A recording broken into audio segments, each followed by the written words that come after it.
जय जगन्नाथ सांग मैंने देखो आज पुणी एक आधार अपडेट जहाँकि आपणकर जदि बापा ना कि स्वामी ना चेंज करने चाहते यही आप आधार आप मध्यम जहाँकि 75 रुपीज आप विथआउट डॉक्यूमेंट रे पुणी आधार अपडेट करेंगे। यही भिडियोटी केवल से जो मैंने नवविवाहित महिला मैंने जहाँकि नुआकि मैरेज कर जहाँकि जो मैंने निजर बापाघर आड्रेस थी बापा ना थो और मोबाइल नंबर चेंज करने यही आप मध्यम जहाँ घर बसी मात्र 75 रुपीज बाहर कौन सी आधार सेंटर कि जनसेवा केन्द्र अत्यधिक पैसा खर्चांत करने दरकार ना विथआउट डॉक्यूमेंट रे निजर स्वामीर डॉक्यूमेंट रे निजर बापा ना को चेंज कर स्वामी ना जोड़ी पारे और बापाघर आड्रेस को चेंज कर निज स्वामी घर आड्रेस चेंज करेंगे। ताहले चलतु आज देखा किपरि निजर आधार कार्ड रे संशोधन करेंगे। सर्वप्रथम निज मोबाइल रे गूगल क्रोम ओपन करबे एवं सर्च बॉक्स रे माई आधार लिखा।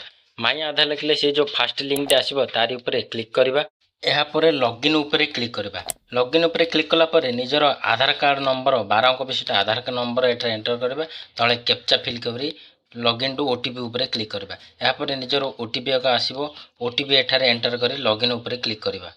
लॉगिन हो सारिबा परे यार जो फास्ट लिंक आसीबो जहाँकि आड्रेस अपडेट तारी उपरे क्लिक करवा एवं आड्रेस अपडेट रो दुईटी ऑप्शन थी गोटे डॉक्यूमेंट थ्रू रो आड्रेस अपडेट हो पारे आ गोटे फैमिली मेंबर बेस रे आधार अपडेट यार दुईटी ऑप्शन थी तलटाକୁ आम सेकेंड ऑप्शन टू क्लिक करवा। यापर एठारे आधार नंबर एंटर करवा जहाँकि आपणकर स्वामींकर चेंज कर ना चेंज कराउथिले एठारे स्वामींकर आधार नंबर एंटर करेंगे। बापा ना चेंज कराउथिले बापांकर आधार नंबर एठारे एंटर करेंगे।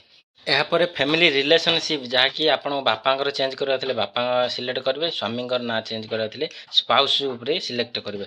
यापर लीगल स्टेटमेंट उपरे क्लिक करी एक्सेप्ट उपरे क्लिक करेंगे एवं नेक्स्ट उपरे क्लिक करवा।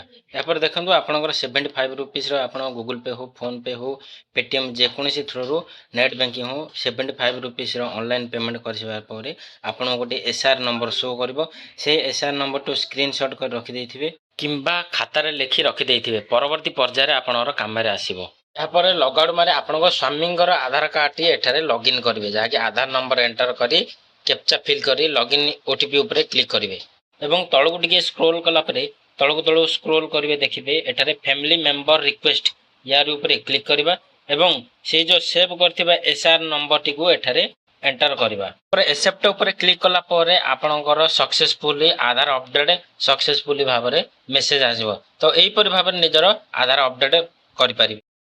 तो भिडियोटी केमिति लागिला प्लीज कमेंट माध्यम जणातु एवं जदि भिडियो किछिटा जदि शिखुचंती ताले प्लीज चैनल टी को सब्सक्राइब करंतु। रहिले नमस्कार जय जगन्नाथ।